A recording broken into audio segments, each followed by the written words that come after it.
What's up, everybody? It's Luke James, not the singer. If you're looking to get your music reviewed, you can hit up this email that's right here. But today I'm going to hit you up with my thoughts and opinions on this new album from Rich the Kid called The World Is Yours Too.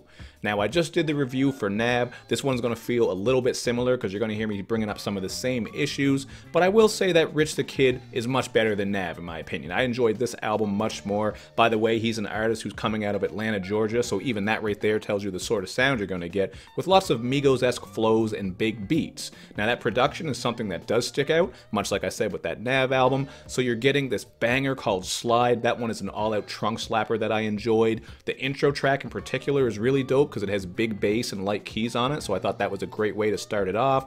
And then with the song Racks Today, we're getting this track that has a very inspirational and atmospheric feel to it. I thought these were some of the best beats on the album, but if I had to pick a least favorite, I would say Save That because of that goddamn recorder loop, man. Maybe it's because I'm a father of 3 and my kids run around playing recorders and it drives me up the fucking wall. That might have something to do with it, but even outside of that, I just thought this was a very repetitive, simple beat and not one that I enjoyed.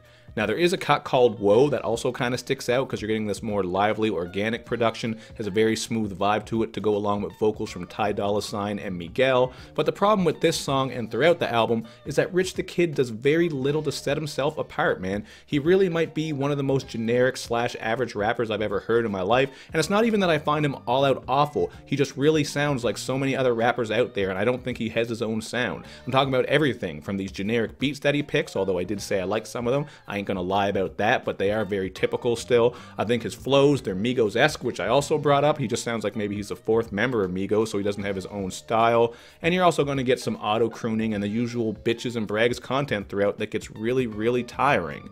You're also going to get some really dry bars. He's talking about stacking his money like Tetris. There's another bar where he's talking about a girl sucking him so good he thought she took her teeth out, so I don't know how old these girls are that he's fucking around with. Either that or they're pirates who got scurvy and they got fake teeth, I don't know. But you know, you're just getting some of these very generic and bland lines that aren't really interesting. So when you take that with this overall generic and average sound, man, there's not much that's exciting about this one. Not to mention that the features do very little to help out because they're also on the generic wavelength. You got a Boogie feature where he's singing about how he just loves gooey pussy so bad. He's talking about it like it's all gooey, like maybe some fresh brownies out of the oven. So that does sound delicious, but I mean, his feature's not really anything great. You're getting watery vocals from Vori on this very awful auto-tune duet that's called Ring Ring. By the way, the song with Boogie was called Like Mike.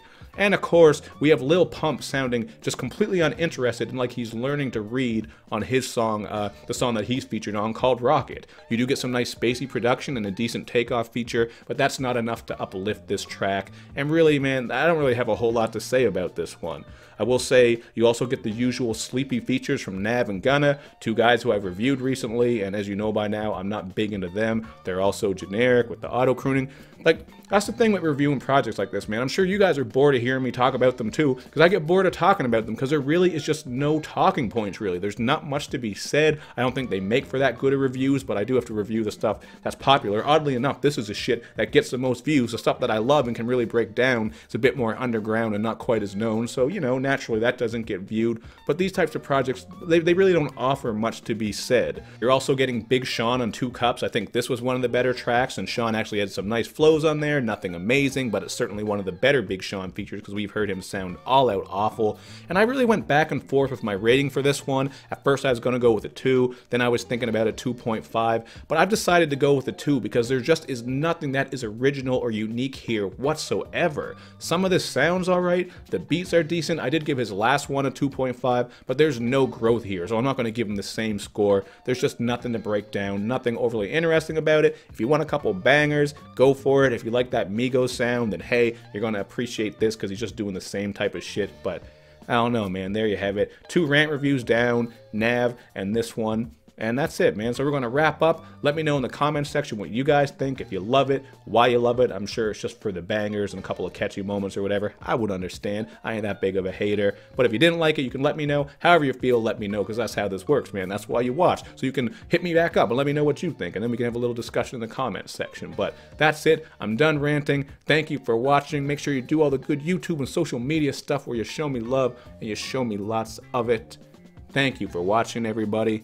I will see you next time.